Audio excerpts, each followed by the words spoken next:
and welcome back to another episode of The Book Stop. I'm your host Jen, and I'm very excited to talk about today's episode. But before we begin, there will be spoilers as we talk about major events that unfold within the story. In addition, each episode will have a list of trigger warnings in the description. Be sure to follow the podcast on Instagram at The Book Stop Podcast, and show your support on Patreon for early access to episodes and other additional content. And welcome back to another episode of The Book Stop. Who do we have here today? Hi everyone, my name is Katelyn. I will be doing the Dawn of Yangchen here today. I'm super excited. We did the Kyoshi books and now we're moving on to Yangchen. Let's do it.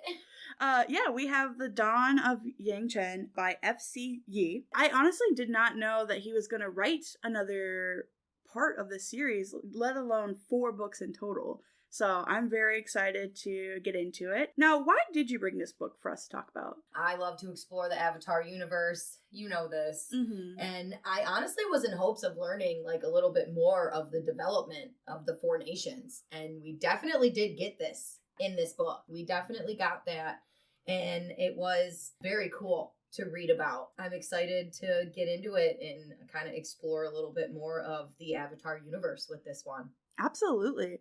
I am so excited. But before we begin, we're going to play a little game.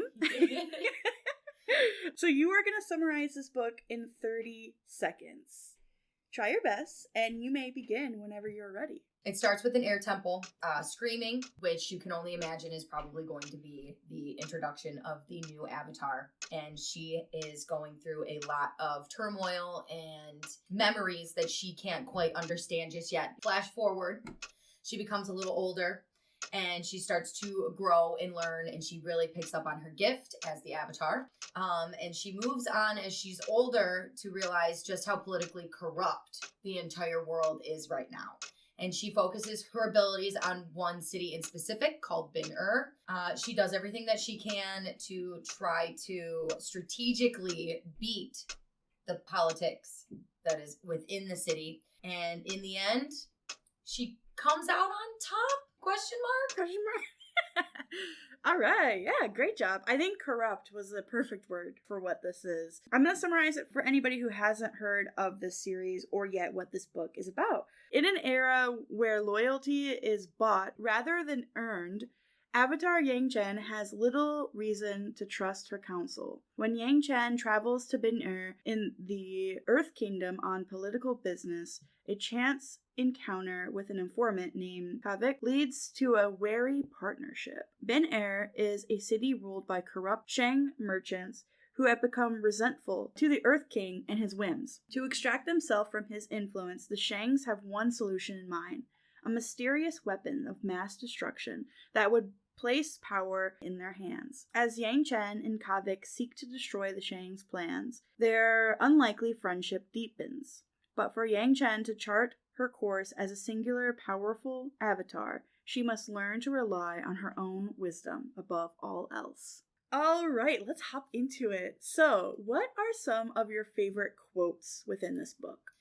Okay, favorite quotes. So this was kind of tough for me because this book was a little slow in the beginning. So a lot of my favorite quotes were kind of more towards the end.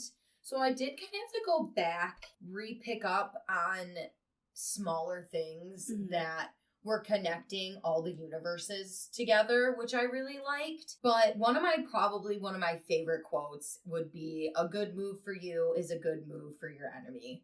And that was Yangchen. And to me, it's her explaining to Kavik, kind of like Pai Sho. She's explaining to him, "Oh yeah, that sounds like a good move to you. Yeah, that would be something you would do. Mm-hmm. But if I do that, this is what it's going to do for my enemy. So I have to be 2 steps in front of them and know exactly what their move's going to be before I can even make a good move for myself." Mm-hmm. And when I read that, I was like, this is going to be the whole book, isn't it? Like, yeah. It's going to be the whole book of just, okay, somebody's moving this way and then somebody's going to move that way, but that's going to change this. So then she's going to have to backtrack. And I was like, oh, this is just going to be a whirlwind of just back and forth strategy Pai Sho moves. I was like, all right, I'm ready for the ride. Yeah. So I definitely did like that one. It just kind of helped me get a good demeanor of how this book was going to go. I think Yangchen is such a great, I guess mastermind is a word for it, but I would agree. She definitely keeps the readers and the people of this world on their toes. Like, she's always one step ahead of them. Okay, maybe not always, but majority of the time is one step ahead of them. She is thinking of moves and counter moves every time. And yeah, she does have to do that with the mindset of what would her enemy react to this. With Chasey, I think this is finally an opponent that is going to make her second guessing, and I'm really excited where the second one's going to take us, but we won't get that deep right now. Yeah, not right now.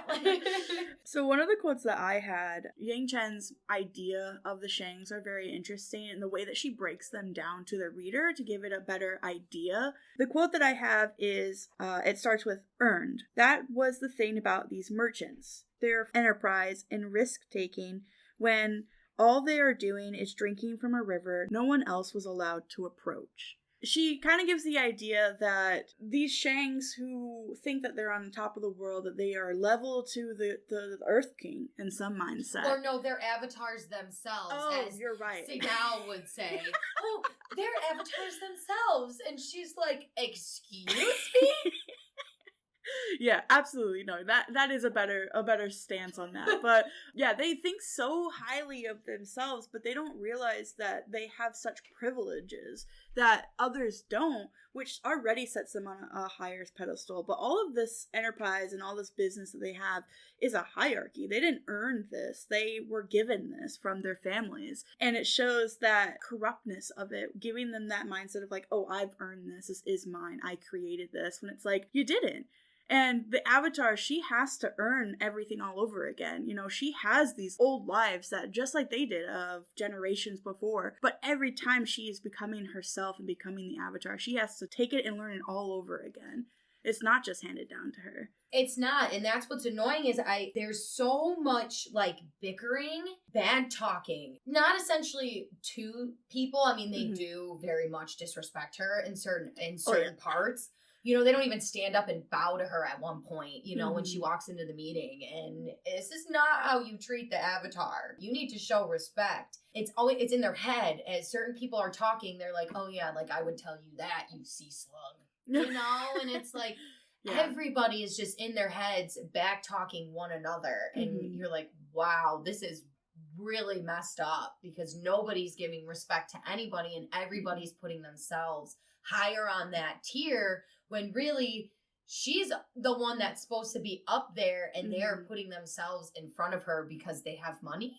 Yeah. And it's like, no, that's what makes her better than you is that she doesn't have that worldly issue with money and she's trying to fix your city for you before it pretty much blows up in your face. Yeah, exactly. That's why I think it's so interesting. And like one of my likes, which we'll talk about in a second, is that she is an air nomad. I think this whole plot would have been so much different if it was by an Earth Kingdom Avatar. Kyoshi was in here? No. That's what I'm saying. Sorry. That's what's so different about Yangchen to Kyoshi. Like, as I was reading this, like, I was like, oh my gosh, if this was Kyoshi, she'd just blow everybody up. Like, she would just split it apart. She would just tear down the city and she would just be very upset about it. Whereas Yangchen, she's taking that approach where, okay, well, if you want to play that way, if you want to play some pie show, let's play some real life pie show. Not focusing on grief and the turmoil that she has going on inside herself, whereas that was all Kyoshi did. All Kyoshi did was revenge and deal with the grief inside her, which caused her to create so much other chaos, where Yangchen is trying to fight against that so hard. Yeah. All right. Just want to apologize really quick. My maintenance decides they want to vacuum. Did you have any other quotes that you brought? Kavik and Yangchen are at the Northern Air Temple. This leads into another point. Ooh. Yangchen can call Nujan. Her bison? Her bison. She can call him without a whistle. You know what? I didn't even notice that. I had to reread that part, but they're standing on like the little hill after they do their like healing process and like go through like the sick people. Yeah. And they're standing on the hill and she does the whistle and Kavik's like she started really, really high pitched and then it was almost like I couldn't even hear her whistling anymore. Oh, and then all of a sudden her bison just comes and flies down and I was like, well dang. That's a useful talent that Aang could have used. Like, multiple times. like, dang, that's a useful talent. But so the quote when Nugent lands, Kavik's like, you named your bison Arrow? Because that's literally what his name means. Mm-hmm. And she's like, I was 8. Shut up about it. Like, you know? And I just found that so funny because I was like, at least there's peppered in a little bit of comedy from like, it's how serious this book really is. She was a kid. I mean, like, that's like naming your cat Kitty. You know? Like, you know, like. I think it's funny because it kind of fits with Aang. Literally naming Momo after a peach because Sokka was holding one. Like, it's very fitting and I like that. It's very cute. It's very cute, you know, very fun, lighthearted. Yeah. You know, and that's how an air avatar should be. I feel like she's such a serious character throughout the whole book, so it's when you get that peppered in little bit of comedy from her, you're like, there she is. There's that fun-loving, like, air nomad sense of humor, you know? And yeah, it was a cute little quote. Yeah, I like that. To talk about the air nomads for a second, I did notice that, like, she's very, to say opposite of Aang is, like, too much, but she is very different from Aang. Like, Aang obviously being a kid, but she's only, 4 or 5 years older than him? She's very angry. Yeah. She's a very angry air avatar. She is. Like, I know Aang is, you know, very young and full of joy and lightheartedness because he doesn't quite understand what's going on, and Yangchen's kind of seen all of it and is growing up with it, but she's very angry. She's a very angry air nomad. I mean, she gets upset when the citizens are yelling at her. I mean, she throws fruit back at them, you know, and she likes to yell and scream, and she's definitely got some anger harbored down in there. Yeah. And it does come out throughout the book. Yeah, absolutely. I have one more quote. So this is Kavik and Yangchen talking about them being companions. I have that quote written down. We love it. I do. I have that quote written down. I love it. And she says, you don't have to be close to someone to know they deserve better, Yangchen said. That's what being an avatar is about. That's what being a companion of the avatar is about. We fight for people we've never met and never will. Kavik says, am I one of your companions? I mean, am I really? Yangchen smiles. Most of the world thinks I dictate who serves me and who doesn't, when nothing could be further from the truth. You're asking me if you're one of my companions? The choice is yours, Kavik. Choice is yours. And it always has been. And Kavik says, I know what I choose. I literally wrote that one down, and honestly, I'm so happy that you picked it because it gave me chills. It really did. And battling with this, oh my God, do I work for the Avatar? Oh, do I work for myself? Or, oh, do I just keep sharing information and working for other people and benefiting them? It's like, no. You should be working with the Avatar, okay? Like, I don't even understand how that's a question. You battled with this for over 200 pages was astonishing to me. I was like, can you just make up your darn mind, you know? And then he does, and then he doesn't. Yeah. Oh, yeah. I just really like this because it's like an unspoken rule with the Avatar. It happens to all of them. It happens with Katara and Sokka. They chose to, but it was kind of like didn't get to choose, but they chose. Like, it's between there. It was a higher calling. It was like, what would have Katara done if she was like, oh yeah, I just found this boy in the iceberg and I'm just gonna let the Fire Nation just take him. You know, whatever happens, happens. Yeah. You know, just imagine how different that would have been. Whereas she was like, no, Sokka, we have to go get him. Like, there's something meaningful about this interaction. We can't just like let this go. Exactly. You know, even with Kyoshi, like, she tried to be alone for so long, but there were people still clawing to try to help her. And you get to choose if you want to be a companion with the Avatar, but you kind of don't. They pick you. And whether or not you want to help them is completely up to you, but you almost feel compelled to. Yeah. I'm very excited to see where this goes, though, now that Yangchen doesn't trust Kavik. Me too, because he really is feeling it. He's feeling it, and I'm glad he's feeling it, because he's a little butt, I'll tell you what. He deserves to feel it a little bit. Because just really quick, one of the little quotes that that pertains to that one, you can choose, the choice is yours. And then she gives him a hug after he comes back with like the logbook information and all this other stuff. And she gives him a hug and she's like, I knew I was right about you. And this was all just before, you know, she finds about everything with her brother. And when I read that, I felt daggers. I was like, oh my gosh, this is terrible. You chose to work for her, and then one little thing happens, and now you're just slipping up. Mm-hmm. And she's completely entrusted with you. This is what you do. It's good storytelling. It is great storytelling. It is. But all those little quotes, like, all of them mission mash up. Oh, wow, that is really foreshadowing to what's going on. And I didn't know before, but now I do. And wow. Yeah, absolutely. Yeah, this is definitely a book. I think the whole series you could read over again and discover something new. Yes. So what are some things that you liked about this book? I really liked that it was a strategic book. It did make me think a lot. Mm-hmm. I really liked having to read certain spots where I was like, oh, wow, what is she going to do next? Like, how is she going to get Chasey to trust her? Or how is she going to turn on her? Or how is she going to get into her association? How is she, these little motives, and having to think about what's going on in Binur, and she's got to play all these different roles, and also on top of that, not be recognized by all these people in the city. Yeah. But still have to find out all this information and be in disguise pretty much the whole time. I really, really did like that. And I didn't know who was like going to be on whose side. Yangchen says it, I have to make sure I can trust you, or if you're just another move in somebody's game who's trying to get to me, and then I'm going to trust you, and they're going to get this, and then I'm going to do a mind game. And, and I did really enjoy that about the book. Absolutely. It was a lot different than Kyoshi, kind of straightforward, a lot of action, a lot of emotion, a lot of revenge, whereas Yangchen was very strategic and, you know, mind games and playing safe and then playing dirty. And I liked that. I think one of my things with Yangchen where I got the respect was when she was crawling through that air vent to go listen after she had left the meeting, trying to get, was it Boma?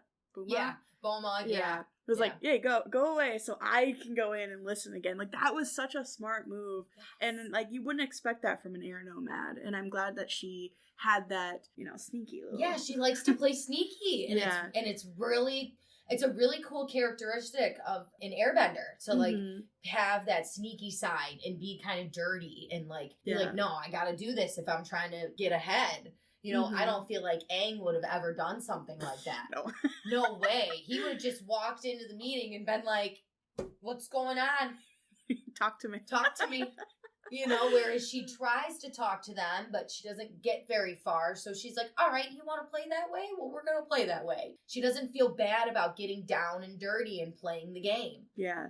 They're lucky that the air nomads don't have, like, earthly possessions and stuff, because an air nomad thief would get away with everything. Everything. Well, that's kind of funny because a couple of the air nomads are, you know, watching over someone, you know, as like their prisoner. Shoma, I think his name is. One of the main head air nomads from the Northern Temple. He's like, why did you do this to us? Like, you can't give them this power. Oh, yeah. And she's like, well, why not? You know, they're just doing their task. And he was like, because they're starting to like it. Yeah. And we can't have them liking this type of power over people because that's not the air nomad way. Yeah. So, yeah, just imagine if they actually left some of their beliefs and started stealing and doing all this stuff, they would be unstoppable. Honestly, they would rule more than the Fire Nation would. Any other likes? I mean, I do like the dynamic between a lot of character building. It's not very straightforward. You kind of really had to dive into characters, which I really liked. Yeah, Yangchen and Kavik had their relationship, but she really wasn't very close with a lot of other people. So there wasn't a lot of, like, relationship building, but you really had to dive into it, which was kind of cool to really digest, you know, the characters in the book. So I don't know where to start. I obviously love the Avatar world. It is kind of cool. It's my favorite, though. Yeah. You know, I draw a lot of inspiration from the Avatar world. We were talking earlier, a lot of my homebrewed campaigns have a lot of inspiration from Avatar. I think it's just such a great place to just dive in, watch the show, or read the books, and just get lost in it. And I think this book adds so much to it. not only in like the places, but the people and the history and stuff like that. So I just love the immersion that this book brings. I also really liked to see those connections with the siblings, because there's not very many avatars that have a sibling. So we get to meet Jessun for a little bit there, and I'm really excited to see where that goes, if we get any more kind of flashbacks with her. But I would like that too. Absolutely, yeah. So I really loved having that earthly possession of having a sister. And then we see Kavik's relationship with his brother, which isn't that great. Terrible. Yeah, but it was interesting to have that connection between them of their siblings. Yeah. I did like seeing the water bending in the fights. So cool. Yes, that was a topic of discussion I did want to talk about. I mean, there was some great bending in this book. Yes. A lot of really cool techniques that like really stand out. I mean, he did a great job like describing a lot of different bending moves that, you know, we might have seen maybe in the show, but it wasn't really described. Kavik moving slowly through that whole brick of ice all the way up like the mansion, and Yangchen doing her thing and like the vents and things, and almost fly but not really. She kind of twirls around, and you know, there's just a lot of cool bending techniques in here. There's so much, and I think that definitely helps with the way that this writing style is. And again, that is one of my likes, as well as a talking point, is like such great writing style. We rave about it in the other two podcasts as well, but this one just, it was so immersive. You could see everything, the way that he uses sounds. Even the voice actor did a great job of portraying those sounds. Putting that in there really adds that another level of immersion to it, and I just think it's so well written, and it's just so good. Straight Avatar style. Yes, absolutely. I think it was pretty interesting that not only were we just placed right into the world and we just learned as we went. There was not really any setup. We were just thrown in and we kind of figured our way out. Or I love that we got to see Yangchen through other people's eyes, through like other points of views before we even got with her. Saw through her sister's eyes for a little bit, and then Kavik's, and then some other people. But I didn't love it completely, which we'll talk about in the dislikes, but I think it was interesting to start it out that way. The last thing was obviously the air nomads, learning more about them. Obviously we get Aang and we get some background there, but I just love learning more about it. I love history and books and having this world that I love so much, so being able to learn more, I'm always down for. Yeah, that is true. I mean, we definitely did learn about like how the Shangs come to be. So in a face-saving handshake between a king, chief, and a lord, a few cities were chosen to handle controlled amounts of international trade under the strict purview of selected noble and merchant families, and those who have become the Shangs. So it's like you said earlier, they're not really that important. They have just been chosen because they're just a family that like is known. So like they're just become in charge. So it is kind of cool to like see like how they started, because I mean, if you think back, I mean, even with we're gonna go into Korra, like with Korra, how when she meets, you know, Yoon, and he's in a Shang city, and you're like, oh my gosh, now I'm putting it together. That makes so much sense, because that also puts into free travel, why people couldn't travel to and from places because it just wasn't done. These chiefs and these lords and these kings and queens and stuff like that who have all this influence over everybody is holding everybody there because that's what's making them money. And no, you can't just leave because you're an asset and we need you here. Whether or not you're happy, you're still part of my money-making scheme. Whole not being able to travel, that also was like crazy to me to think about. What would the cabbage guy do? He wouldn't be able to sell his cabbages anywhere. Like he wouldn't be able to just leave Omashu and just take his cabbage cart and go on over to another city. He'd have to have clearance, you know? Like it was crazy to think about how just those people have so much control over just that aspect. And it definitely helps with not only that, but the plot. With Kavik not being able to leave this city and needing help from the Avatar, it's a good motive for him to kind of, and then it pulls in, you know, the history and the understanding of that, and it's just all this little air bubble that just all fits together so well. Good old history. We love it. But we're gonna flip over to the other side. And what are some things that you did not like about this book?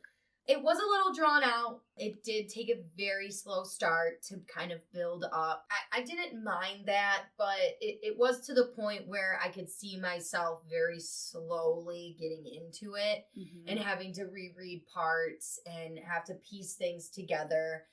It wasn't set up like you had said. It is fun to be able to put the world together for yourself, but it was difficult. You know, she's in Binner and then she's got to go to Taku and the other cities, and it's just tough because she's flying back and forth to all these places and you're trying to keep up where everything's going, but it's very strategic, so maybe you weren't supposed to know. It was just a little bit all over the place at certain points. It's tough because you have some of her companions are in one city, like in Janduri, and you have them doing their thing, and then she's flying off to other places. And I kind of wanted to focus more on like what she was doing, and it got pulled away from her a lot. Yeah. And I know it all intertwined in the end, but that was a little bit frustrating for me because I was like, okay, well, what is she doing? And then you find out a little later, but it's like, okay, maybe the strategy is just a little bit pulled apart, you know, and it was tough for me to kind of visualize what everybody was trying to do. Yeah. So I had to reread, you know, a little bit of parts to kind of piece it back together. That was kind of the way he wanted to project it, which is cool, but it was just, for me, it could have been just a little bit more straightforward. Yeah. And a little bit pieced together, just a little bit simpler. It felt like he was trying to make her so secretive that we can't figure out what was going on. And that hurt it a little bit because when you don't have the main character as the forefront, you kind of forget about her for a little bit. Yes, exactly. Yes, that's what I was trying to say. She was gone in so many, like, big pieces of the book that you were like, okay, well, what is she doing? Not to talk too much about Avatar, the show, but we have plenty of times where we don't follow Aang every second of every day, but we at least know what he's doing. Yeah. We know where he's going, what he's working on, who he's talking to. We at least know, we have an idea. But here, it's like, what is she doing? Where is she flying off to now? Who is she talking to? And again, it plays into her being a little secretive, but we as the reader still need to have an idea of what's going on. Exactly. Because she's our main character. My biggest downfall of the book, it was a tad bit serious. I mean, Kyoshi, I came into that book knowing it was going to be more of a serious book. Just because of who we knew as Kyoshi prior to the books coming out. You knew she was a pretty serious avatar. You know, she was a very strong, serious, you know, emotion forward avatar. And Yangchen, I was like, oh, we're going to get another air avatar, you know, it's going to be so great, it's going to be fun. And then when you start really diving into the book, you're like, holy crap, this is a really serious read. There's this peppering in of the comedy, you know, a couple of the little quotes and things like that, but it is, for the most part, quite a serious book, and I almost had to remind myself, like, hey, you gotta, like, get into that mindset when you're reading this. Like, this is gonna get heavy. But I had such a different perspective on how the book was gonna go, and then all of a sudden it was like, oh, no, you're in for, like, a super intense read. Yeah. Absolutely. So that's, like, one of my biggest things, is, like, the humor is such a very important part in the Avatar world. Like, we have Sokka and a bunch of different characters in the show because obviously it's geared towards children. So, but even in Kyoshi, we have Rangi's mother's friend. I can't remember her name. Yeah, no, I know who you're talking about. The older lady. Yeah, I know exactly who you're talking about. We even have, so we have Laogi and Kyoshi. We have those moments of where we have that humor in there just to break apart the ice a little bit. And I do feel like even in Kyoshi there was a lot more humor because Rangi really tried to keep her a little bit more leveled and like kind of poke at her every now and then. And I feel like Yangchen, because she was so secretive and she kept so far away from people, she was so closed off and she didn't ever really have those moments of humor and she never let her guard down really with a lot of people. And then what did she do? She let her guard down with Kavik and he, you know, so I get why she is so blocked, you know, I get that. But yeah, Avatar should have a little bit more humor, and being an air nomad and being an airbender, you know, you just have the reference of Aang and you have it in your head. Oh, she's going to be, you know, she's going to have this different type of personality, and he took it completely different. That's the hard thing is, like, Yangchen, she's a blank slate. We don't know much about her at all. So he really got the complete freedom of her character. besides like maybe some foundation that the creators gave him. But we didn't spend enough time with Yangchen to really understand who she was beneath the surface. Like, we get a little bit about her sister, but not a lot. It was just a lack of personality, which was a little sad. Because we have Kyoshi giving her whole Kyoshiness. We got Aang giving Aang.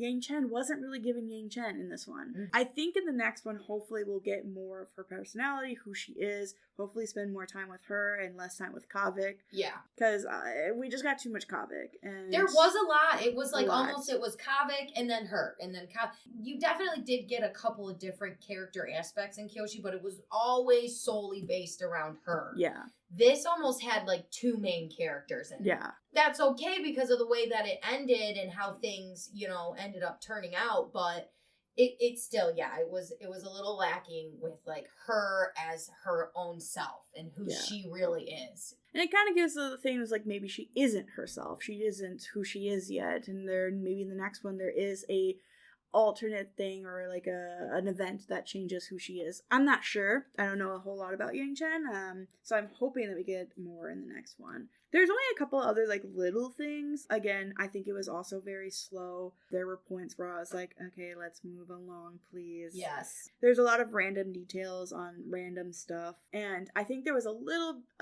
bit too much metaphors in there.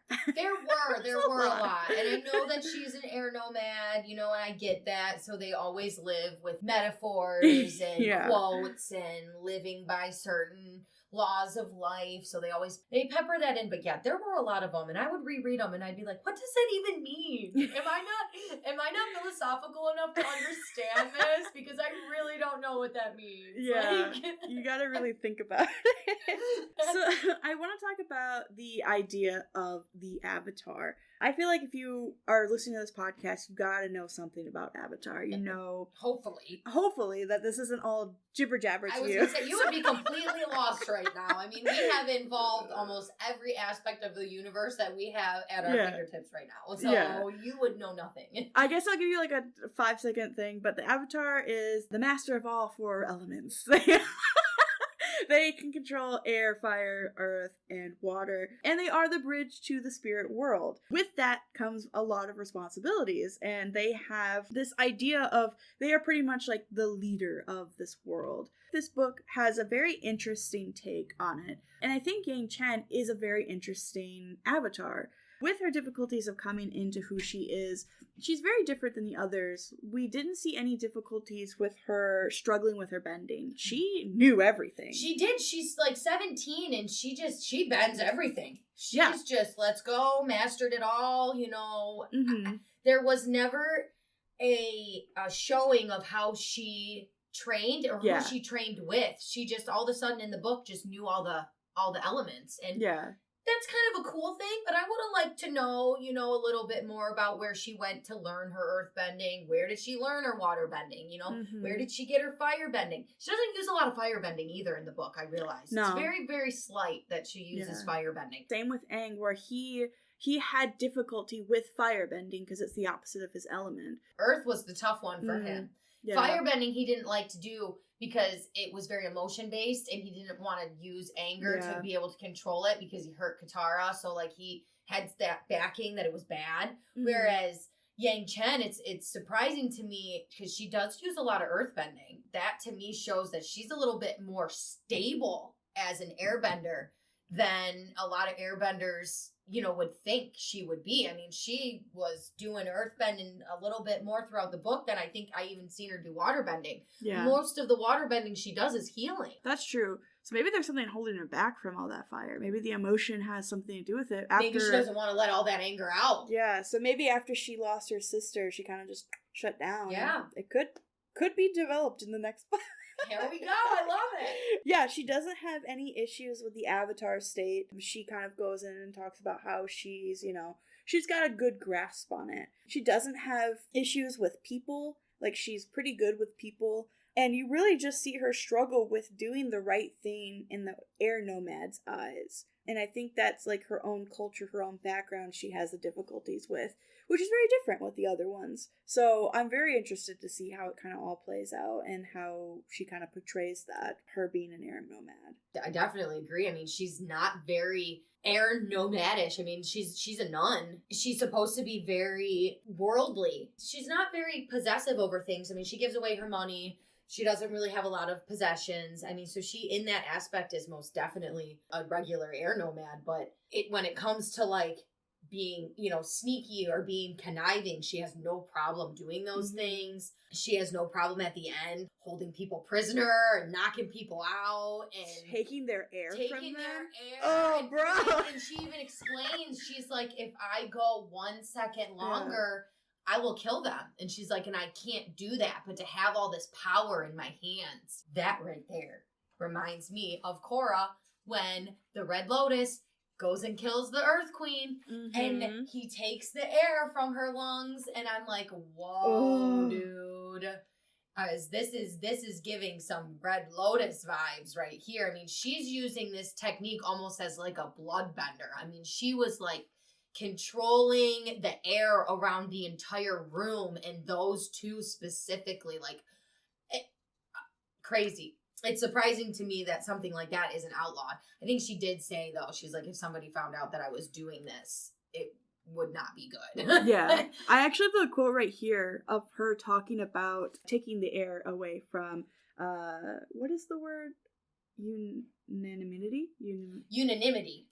I'm gonna mess up. Unanimity. You know how many times I Googled that? Unanimity. I'm just gonna call them the Sparky Boo Man, okay? Because I'm gonna mess up, which is a huge plot of this. This is that mysterious weapon we were talking about earlier, which we're gonna talk about in a second. But she has one of them trapped. I'll just read the quote. She says, she puts her hand out and for the third time today prepares to remove the air from the room behind the door. Anyone trapped inside the sphere of emptiness she creates be unable to breathe and lose consciousness in less than 10 seconds. Death would follow shortly after if she kept going. And the most terrifying part was that they'll never see it coming.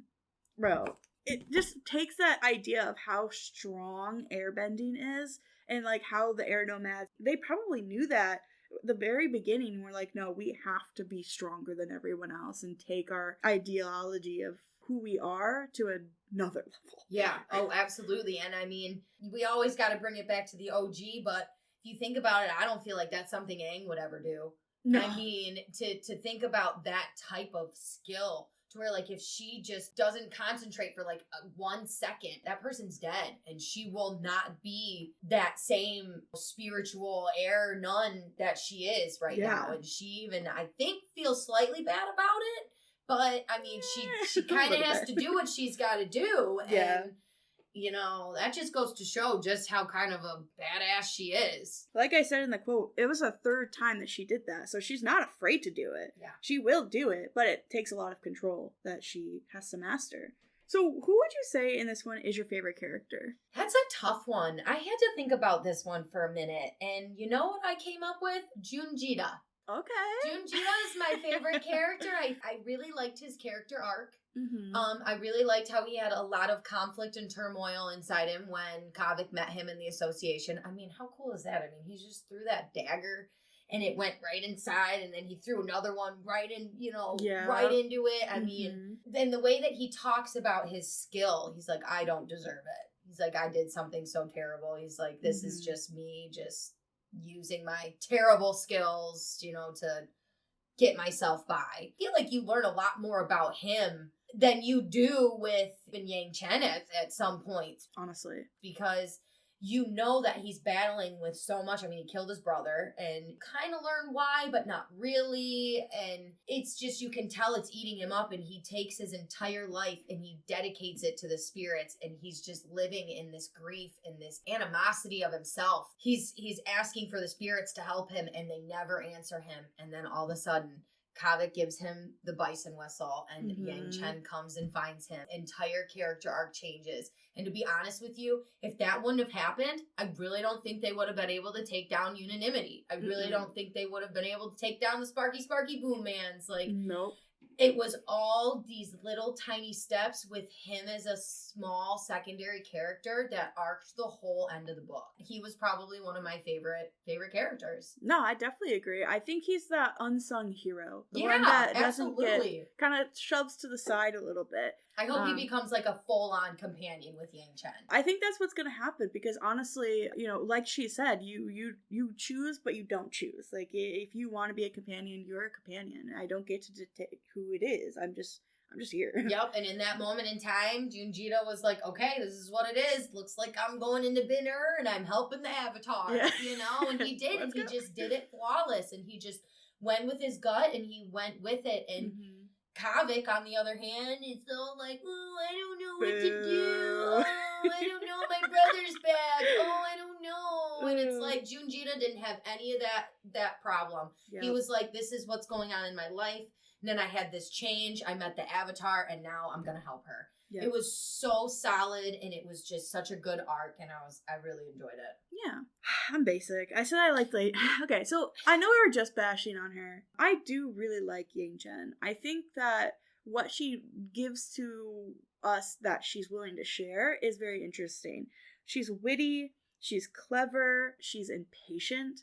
She's caring, she's quick on her feet. There's a lot of really good qualities about her. Shine through, and I don't know if it's because there wasn't much else that came with her. Like, not saying that she wasn't an in-depth character, it was just very surface level. I think if we got more stuff with her sister, it would have broken apart that surface and give us more to dig into. But again, this is just the dawn. There's still more to come. Yeah, I would really like the next one to have her focus. I think in one part of the book, when she's really having a breakdown, when she's at the Northern Air Temple and she is just letting it all out.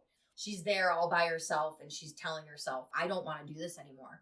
Why am I doing this for people who don't respect me, who don't care, who aren't helping me? I'm getting betrayed at every turn. Why am I even doing this? And she tells herself, she's like, I don't have to.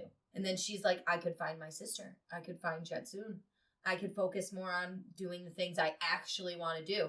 And then that's when Soman comes in. He's like, we found that little boy. We found him, and he's all excited, and he's so proud of her. And he's like, if it weren't for you, you know, we would have never found him. We would have lost the mom, and we would have lost him. And if it weren't for you, it would have been all gone. And now look, you saved this woman, you saved her son, and we can go see them. And she's thinking in the back of her head, she's like, you ruined it for me. Yeah. Like, you ruined my peace. Like, I had every chance to get out, and now I don't. You're bringing me right back in because you're right. I did do something that helped the world, but is it enough? So it's very in depth. Yes. Yeah. Yes. That's like another thing is like, I'm so interested of why the creators decide to focus on their teenage years, because she lives to 155. That's how long Yangchen lives. And Kyoshi lived, what, 250? She was, I think, one of the oldest living avatars, I think Kyoshi was. Yeah. Like almost 300 years. Yeah, and it's like, why focus on these such young years? Like Aang, 12, her, 17, Kyoshi was 18, 19? I think Kyoshi, when they started, she was young, like 14, and then towards when we got into it, she was like 17, 18 in like her main part of the book. Yeah, that's a great question. I never really thought about that. It was just so normal to me to be like, oh yeah, they're 17, you know. But yeah, you're right. Like, realistically, if you think about it in today's time, who really listens to any 17-year-old kid, you know? Like, yeah, it's a lot of stress to put on your shoulders. And it just confuses me because I'm like, I want to know what happens later on when she has this knowledge already and she knows what to do. And maybe that's why, because you're learning with her. Maybe they want to do like a YA, so they wanted a younger. I mean, there could be more stuff on that side, but I just would love to see more of those later years. And I know I said that with Kyoshi as well. Is like, I would have loved to see her when she's 100, when she's 150. Give me a sharp 55. Right. Okay? Like, what is she doing then?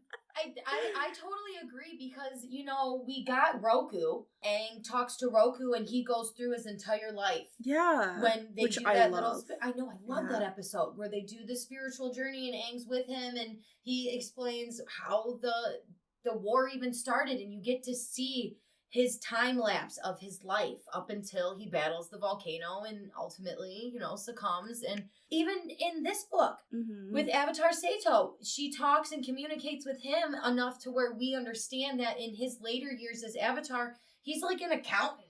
And he's just sitting, doing stuff for the nations and helping delegate certain things. And you understand that he's in his later years. He's not 17, 18, running around doing stuff. No, he's depicted as in his middle-aged later years. And that's how he is remembered by a lot of citizens. That's how Sato is in that older age. So you're right. How can we keep getting them so young when other avatars were getting in their later years? But are we meant to grow with these guys, or is this just how they start and it's up to us to kind of piece together the rest of the history that goes on? I just don't understand why they have to master the elements so quickly, because she's 17 in here. The nomads don't tell them that they're avatars until they're about 16. So she's got a year to master all 4 of these elements, and she clearly has gotten a good grasp on them. Maybe she's not mastered them just yet. But she's got to master air, because she's got her arrow. Yes. So definitely not fire. Yeah, and I'm assuming she's mastered water now at this point too, because of just how amazing her healing is and the abilities that she can do with water. Maybe she hasn't mastered all of them yet, but then again, like I said earlier, we don't really know about how she's learned these elements. And that's another thing too. In the beginning of the book, they talk about her gift that she can communicate with all the avatars. And she has all these nightmares and she has full-on conversations with them, and maybe she's gotten the knowledge from them so much that maybe that's how she learned to bend so quickly, because she had all these connections with them. But that fell out through the book. He started really heavy on those gifts that she had. And then slowly throughout the book, it just wasn't really talked about again. She could communicate with them, but Aang could communicate with them just as well as I feel like she could. Yeah. He could call them forth and be like, yo, what's up? Talk to me. Yeah, exactly. He literally calls her forth at the end of the series and is like, give me some advice, bro. I'm just chilling. Yeah. But it's interesting. I think it could definitely be more looked at and more expanded out on. So absolutely. Yeah, so we're going to take a second here to shout out the Patreon subscribers. Thanks for the subscription and the listening. We love it, and you're what keeps us going. So thank you so much to Nick W., Bree P., Mike T., Jack J., Patrick C., Emily P., Janeth P., Tim O., Ashley A., and Lulu. Thank you guys so much for subscribing and listening. It's absolutely crazy. It means the world to me that you show your support, and I enjoy doing this, so it's kind of cool that a few people are listening to it. If you guys want to be part of the Patreon shout out, head over to Patreon and subscribe today. Okay, it's crazy that we get the origin of the Sparky Boom Man or Combustion Man or the unanimity. Yep, she's got it. Unanimity. I practice saying it quite a lot. Okay, thank you. I was Nemo from Finding Nemo when he's trying to say exactly. I absolutely love that we get an origin story of them. Honestly, I was very surprised. It got me off guard. I didn't expect them. It took me just when it was pop pop and the explosion. I was like, hold on a second. I think we've seen this or heard this before. This sounds familiar. I absolutely adore the inclusion of having them in the story and what they mean and their purpose and the ultimate weapons that they're being called. I am sad that it wasn't until the very, very end of the book. But, we do have... Did they get all 3 of them back to the Air Temple? Yes. So all 3 of them are all held on different little floating towns up in the Northern Temple. And she likes Throng, I think his name is. Mm-hmm. She likes him the most. She goes and talks to him at the end. So there's 2 more, and they're kind of secondary. But she battles the girl at the end for quite a while and kind of puts herself out on the line to get her caught. Junjita's got to do his cool ass, bow to get her. But I did not think that unanimity was going to be combustion bending. Mm-hmm. I had no idea. And I am still just a little bit sad that we didn't get the full-on origin on how they came to be. All they were saying was it was just discipline and rough. Yeah. And it sounded to me like they just went through torture to be able to control this type of ability. So I definitely wouldn't want to be one of them anyway. Yeah. Because they do have them in the air temple, I definitely can see it being expanded in the next one. I really hope so. I mean, I have a theory, just like the Red Lotus, because it was giving me hardcore Red Lotus vibes. Mm-hmm. They have them all, imprisoned in certain little different areas so they can't get to each other, and they have them all guarded, and then somehow something happens and they all break free, and I was like, oh boy, what's gonna happen? They're gonna get free eventually, or who knows, the air nomads might turn them and get them to be a little bit more peaceful. And power like that, though, it's kind of mostly destructive than it is helpful. I think with what we get from book 3 with Zuko hiring Combustion Man to find Aang, I don't know if they would go peaceful, but maybe one of them could, and they're like, I'm gonna not do this again. Yeah. They become an air nomad. Okay, hold on.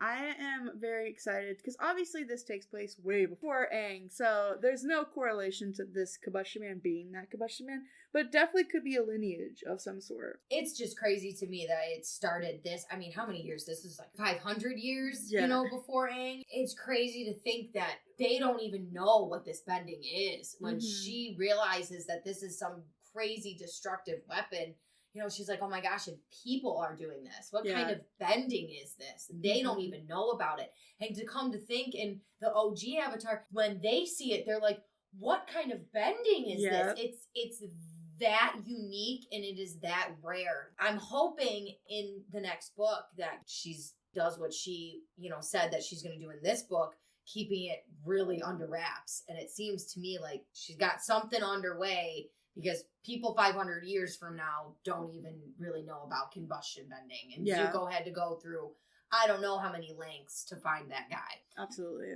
So who would you say is your favorite relationship? I'm not going to be lame, and I'm not going to do Kavik and Yangchen. As much as that is a great relationship, with her learning to trust him and him finally deciding to be one of her companions, but then his brother coming back. And I really did like the dynamic with Kavik and Junjita. I just really liked Junjita as a character, and I really liked how Kavik almost learned from him.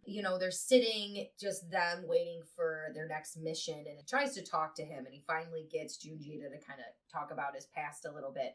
And you realize that they're very similar. Yeah. Junjita's just portraying it a lot different than Kavik is, where Kavik's trying to sneaky and be a thief and a spy and try not to live that lifestyle, even though that's kind of who he is. Junjita's like, yeah, that's me. That's me. That's me. And they work so well together as a team. Kavik, I feel like, finally starts to realize, oh wow, maybe I am just as grief-stricken and so down on myself just like he is. I just liked how they helped each other throughout the whole book. At the very end, again, Junjita he's like, you chose your side. Mm-hmm. I opened up to you, and I don't open up to most people, and you could have been a team with me, and here you are, making the wrong mistakes. And I've told you all the mistakes I've made, but I came out the other end. I feel like they had a good back and forth. His brother is a jerk face. Yeah. I'll say that right now. His brother is a jerk face. Yeah. Just from the moment that, when he sees him, oh, I was going to come back. And Kavik's like, okay, sure. You just need me for something. Don't act like you saved me because it was something you wanted to do because I'm your brother. I'm useful to you for some reason. Exactly. And I don't even know why, but I know who you are. And the only reason you saved me is because I'm useful to you somehow. Yeah. And when Kalyan, looks at Kavik and is like, you owe me, meaning like he's trying to get him to betray Yangchen. He's like, you owe me and you got to do this for me. And I just was like, no, he doesn't. He doesn't owe you anything. Yeah. And the fact that Kavik falls right back into that trap with his brother so easily was so annoying. I think the introduction of having Kavik's brother come back, it definitely plays with that moral compass in Kavik. Does he go with the family loyalty because it's what's expected of him? Or does he go towards this new loyalty to people that have a truer meaning in his life and at the end could really help him become who he is. So I think it's such a interesting dynamic to throw in, especially at the end of the book too, because we don't meet Kavak's brother until 300 pages in. Yeah, we only get a small blip of him, and it's like you said, the moral standing for Kavak is like, the Water Tribe is very family oriented, but where really was he as family? I mean, he's been gone for years, and he saved you in a blizzard. Is he going to be able to hold that over your head for the rest of your life? You know who else saved somebody from a blizzard? Aang saved Zuko from a blizzard. So does that make them brothers? Right, this is true.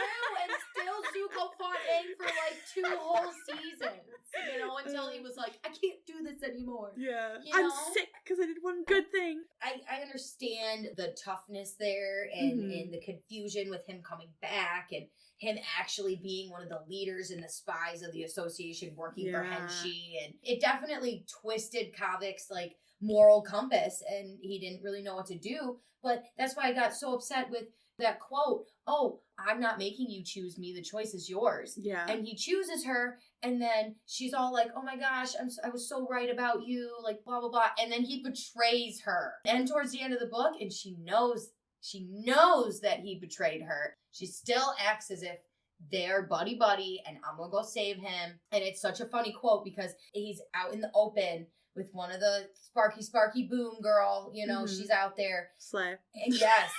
And he's thinking to himself, he's like, oh my God, I'm going to die. Avatar, help me. Calling to her. She won't let me die. And Yang Chen's like, well, he's going to die.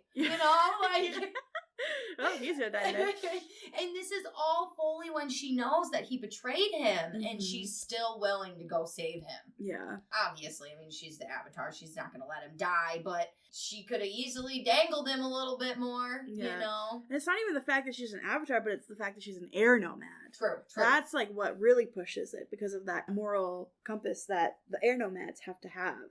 Where it's always just forced north, even though they want to teeter the other way. Yep. Ooh, look at me with metaphors, just like Yi. Don't get too carried away now. I won't. We've had enough. I have a favorite relationship, and then I have an honorable mention. Favorite relationship is probably Yang Chen and Boma. It gives me Iroh and Zuko vibes. You could tell that he very much cares for her. And, she makes a mention that he knows what's wrong with her before she even knows. And again, I know I said this before, but I just wish there was more. I wish there was more of him. I wish there was a more detail in their relationship. But I did really like their relationship. I think that it was very much like master with student, but you couldn't tell which one was which because they kind of respected each other. My honorable mention, though, Tayagum and Akudan. They are funny. They're a funny team. I do like them together. They are my dads, okay? Dude, when they were like, how long have you guys been married? We love it. Obviously, FCE is going to put a gay couple in there because he wrote Kyoshi. So. Always.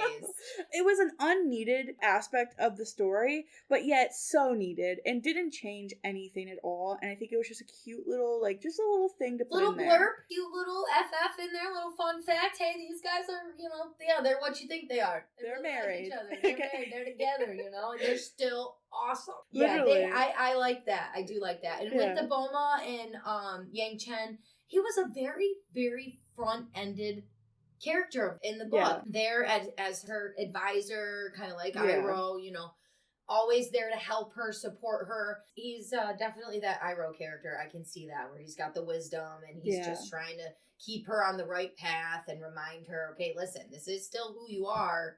You can't be wavering too much just because you're the Avatar. You still need to hold on to your morals and what you know is right. You want to play a game?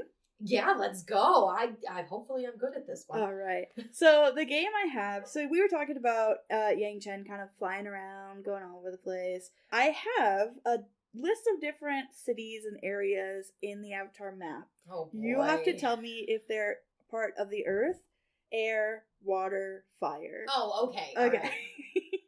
And I did base this off of the Avatar map in the color and the region that it's in. Okay. Omashu. Oh, that's earth. Whaletail Island. Whaletail Island, just because based on the name of it, I have to say water. It is air. It's air? So it's part of the Southern Air Temple area, but it's close to the water, the Southern water. Air. Yeah, it's that's a trick question. It is, yeah. It is very close to the Southern water tribe, but it's in the air region. Got it. So, Southern tribes. The Southern tribes. Tribe is the word you're looking at right there. That's water. Yep. It's literally called the Southern Water Tribe, but I was like, I don't want it to be too easy. So you pretty much gave me that one. Southern Temple. Oh, Temple, that's air. Yep. Been air. That's earth. Yep. Ember Island. That's fire. I pretty much should have just said Fire Island. Fire Island. Goodness. Oh gosh. Wolf Cove. Wolf Cove. I'm gonna go with water. Yep. Yes. John Dury. John Dury. Okay. So that is part of the Shangs. And I know it's surrounded by, I'm going to go with water. It's fire. It's fire? Yeah. It's in the Fire Nation. Oh, wow. There isn't a lot of firebending in this book at all, really. Now that I think about it, there's very little firebending. Yeah. Other than the combustion at the end and a couple little blurps of fire, there's not a lot of firebending in this book. Yeah. I don't know if he did that as a direction because Rangi was in the first one and we get a lot of firebending in that one. So I don't know if maybe it's just to pull away from it. You might be taking a back seat a little bit. Yeah, because we had earth and fire, and this one we have water and air. So could be a little backseat, yeah. Western Temple. It's the Air Nation. Mm-hmm. Ma-Inca. Ma-Inca. Okay. I'm going to go with earth. No. Water. Fire. Oh my gosh! I should have just straight went with fire because it's one of those Shang Islands and I'm like, listen, it's just whatever. It's okay. Agniquella. Water. Yep. Just because of the name of it, and I was thinking in the book, and I'm like, okay, usually water tribe people have names that are very like that. Boiling Rock. Oh, that's fire. Okay. Northern Temple. The Air Nation. It is not. What? So it is actually it is Earth. So the Northern Temple is along the Tuhala Mountains that is in the Earth Kingdom. Yeah, you know they take that the wagon up there, but it's mostly it's everybody that lives there is all Air Nation. Yeah, but it's mountains is considered Earth Nation. So it's kind of like Earth and Air. Okay, that's a trick one. Yeah, that was a tricky one. Yeah. And now Kyoshi's from the Western Air Temple, right? Oh my god, Yangchen. Why did I say Kyoshi? Yeah, I was like, I don't know if Kyoshi's from the Air Temple. Oh my gosh, that was great. Yeah, she's from the Western. Yeah. Yangchen's from Western and Aang's from the Southern. I'm pretty positive. Yes. I was surprised that he didn't do a North and South thing. But I can see That's now true. why, because the Northern Temple is part of the Earth Kingdom. Yeah. So I can see that. Wow. Yeah. Yay! Yay! Oh, that was a fun game. That had some tricks in there. Yeah. So I know we talked about it throughout the podcast, but are there any other things that you would have done differently, would have changed if you were writing this book? This is just purely our own opinions. For example, I would have really liked to see more bending. I mean, you can always say that about anything. I always want more bending. I would have definitely liked a little bit more fire. Yeah. Obviously more Yangchen. I would have loved a map at the beginning. Just the Avatar map. Just put it right in the crease there. And then my last thing was like, I really would have loved to see more of the air temples, more of the air nomads, more of the buildings, more of the history, because that's like the most lacking one, I think. So I really would have loved to see just more of the air nomads. Yeah, we are getting a lot of political history with like the Shangs and how the cities are built. Because I mean, we even got that really in Kyoshi too. So, like, we are definitely getting a big background on how the nations are kind of coming to be with, like, the cities and how they're being governed and things like that. But, yeah, you're right. We're not getting a lot of the Air Nation. Yeah. I mean, even slightly in Yangchen, in this one, when she goes, I can't remember the city, but one of the villages that has that spirit attack. And she's got to go fight the Phoenix Eel. And they have to cut off all of their top knot. She's like, yo, like, what are you doing? Like, I just fixed this for you guys and you're making them mad again? Like, you're pissing them off again and now I got to go fight a probably even 10 times more crazed, angry spirit. And they're like, oh, we did this for you, and they cut up all their top knots. Which is a big thing. I get the dishonor, but they still even weren't, like, respected of her. They were like, oh, well, did you fix it? She's like, yeah, you got to do all this crap for them. So even the small amount of, like, Fire Nation that we get shows the way that their cities are ran. Like, we really don't get a lot of the Air Nation, like, set up of, do you have to meditate a certain amount to become the head? How did she get her arrow so quickly? I know Aang got it when he was young, but you know that because he created the air scooter. What did she do other than maybe because she's so spiritual that she got it? Because she could go into the spirit realm? Like, you don't really know all the aspects of what creates a master airbender. Yeah. And what their ranks are. Definitely agree. That is something that would have liked to been a lot elaborated on, for sure. All right, anything else? I would have liked a little bit more of the unanimity. I like that it was kept in secret. It was the whole basis of the book. But I feel like he could have brought that in. Instead of it being like the last 50 pages, I would have liked that being like the last 100. It was so quick that unanimity was these 3 people and they were all of a sudden getting docked at Binner, and then the city was under siege and explosions everywhere, and then the Earth Kingdom was trying to come and fight them, but they were being held back, and it was so much in like 50 pages that I was like, I would have liked that to be drawn out just a little bit more, and the strategic plots of everything just cut back just a little. So what are some predictions that you have of the legacy of Yangchen? Okay, my first prediction, I want her to go into the spirit world a lot more. I need her to go into the spirit world. I want her to do what she had said in this book and take the time to go search for her sister. Yes. I really want that. I mean, the Phoenix Eel showed her that she was in nothingness, and Yangchen was just like, I can't suffer this. Like, I can't live through the fact that my sister is in this place of nothingness. I'm getting the very weird sense that she's in that mist. Yeah. Where they forget everything and they just wander around aimlessly, and oh my gosh, would that be so cool if she goes into the spirit world and she tries to find her sister and she enters that mist, and there's like a whole section where she's got to deal with turmoil in her own self and try to get herself out and find her sister, and that would be great. Yes. I would love that. Yes, absolutely. I think the spirit world was very left out. I think in the Kyoshi even wasn't that. There was some, but there wasn't a lot. There wasn't that much. It was more so spirits were coming through a lot. Yeah. For her being depicted as being so spiritual and having that connection with all the past avatars, I actually would have thought that there would have been a little bit more in here. Yeah. I want to know what the legacy is, like what Yangchen did. I know that she does a lot of things for the world in itself, but I'm just really excited to know what it is. Yeah, what exactly she leaves behind. Yeah. Because unfortunately for Roku, he kind of leaves behind the war, which kind of sucks, and he knows that that's rude. His... I know, how rude, yo! Like, leaving that to Aang, come on. But at least he owns up to it. He's like, hey, let me show you what happened, because I totally screwed up. Like, whoopsie. No, we said a lot throughout what we think is going to happen or what we want to see. But yeah, those were like the biggest thing. Is like, I want to know what her thing is, and I obviously want more of her in the spirit world. Yes. I don't want a lot of these secondary characters. I want her to have companions, but I do want it to be more so her. And if she's going to stay independent, I wouldn't mind that. You know, if she takes her trips into the spirit world, or if she goes on a journey on Find Herself to really get a little bit more of who Yangchen really is.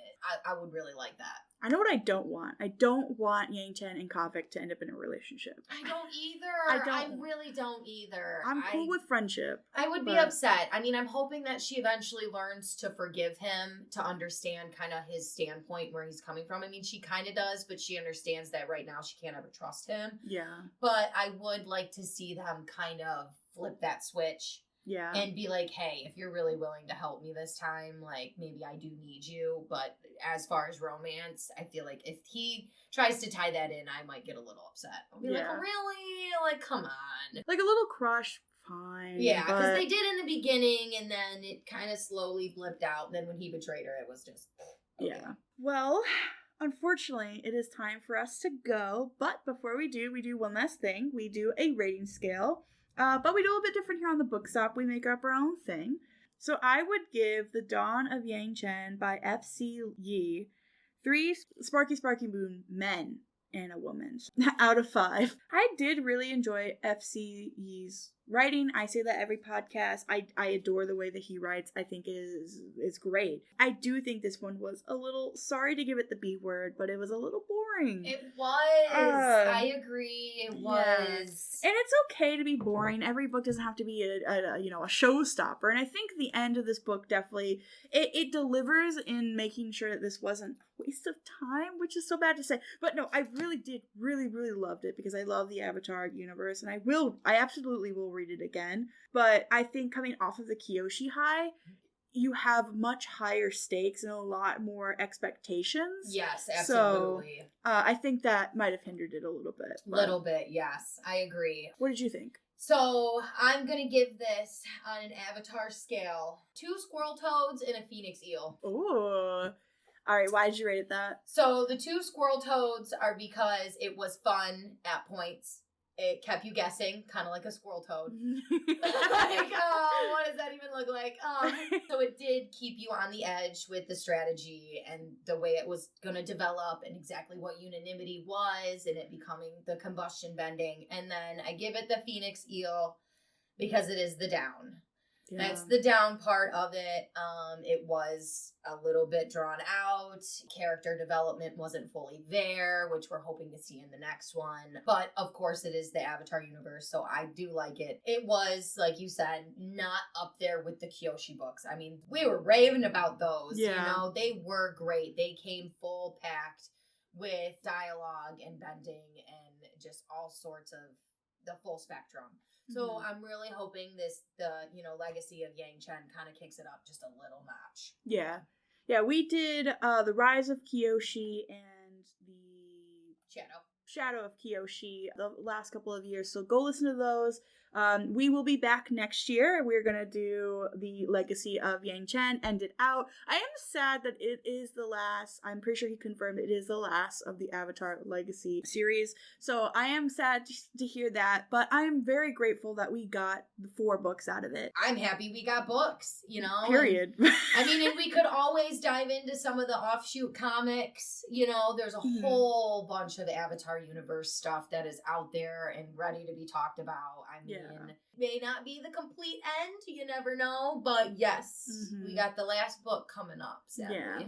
And if we do the comics, I do have them, so no way! Oh, yeah. Perfect! Wow, I've been wanting to get on that train too, so. Oh, we'll have to do the one about Zuko's mom. Yes. That was good. Yes. That was good. There's so many comics, that are out there that really help tie in things. I mean, I know there's a couple of Zula ones. Pretty sure they're still making them too. I swear I saw a new one the other day. I think there is. I think they're coming out with a new one. I think they're actually doing a whole, it's just talk from what I hear, but there might be a whole Roku series coming out. Ooh. Which could be really cool. So yeah. I think with this new Avatar blast that we got during COVID when it was out, and now we get the live action coming out in 100 days, that's just going to make a whole new fuel to the fire, and we're just going to get a whole new legacy of everything. I'm so looking forward to it. Well, us OG fans will always be here. Yes. Well, thank you so much for coming on and talking about this. I know you're passionate. I'm passionate about Avatar. I'm always down to talk about it. And we'll see you next time. See you next time. Water Tribe out. Thank you for turning the pages with us today. If you've enjoyed this episode, show your support by leaving a review, sharing the episode, and following the podcast on Instagram at The Bookstop Podcast. Join us on Patreon for early access to episodes and other additional content. Thank you for listening, and I'm looking forward to the next one. Hope you are too.